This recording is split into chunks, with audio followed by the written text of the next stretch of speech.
Donc je me présente, Jean-Yves Meyer, donc je suis chargé de recherche à la délégation à la recherche Polynésie. Et je suis là aujourd'hui pour vous parler des plantes de Polynésie et de leur utilisation, notamment le Tiare Tahiti, Gardenia tahitensis, de la famille des rubiacées. Comme ça en plus vous pouvez garder le texte.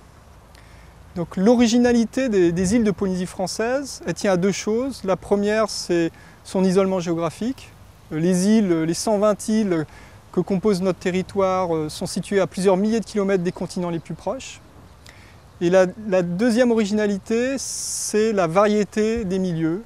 On a ici à la fois des îles volcaniques hautes, comme Tahiti, qui culminent à 2200 mètres d'altitude, et des îles coralliennes basses, avec un substrat corallien sableux.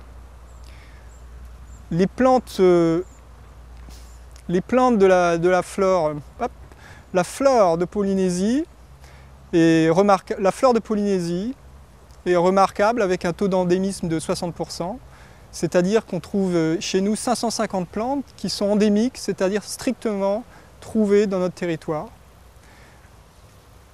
auxquelles il faut ajouter des plantes d'introduction polynésienne. Les Polynésiens ont introduit environ 80 plantes lors de leur voyage, leur grande migration dans ces îles reculées de Polynésie.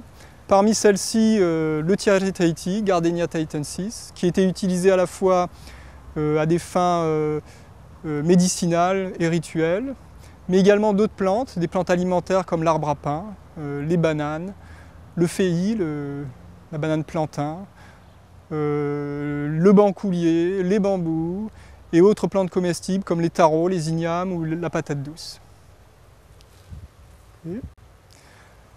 Question suivante, c'était...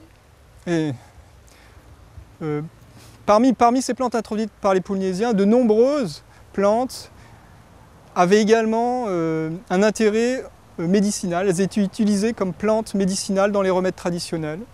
Et le Tiare Tahiti en fait partie, comme bien d'autres, comme la fougère Metuapua par exemple. Ensuite, il y avait l'utilisation du monoeil. Là, je vais le faire, hein. Après vous coupez où vous voulez. Hein. En tant que botaniste, je pense que finalement le monoeil représente le lien, la relation entre l'homme et la nature, dans la mesure où le monoeil est fabriqué à partir de plantes, de l'huile de coco, de Tiare Tahiti.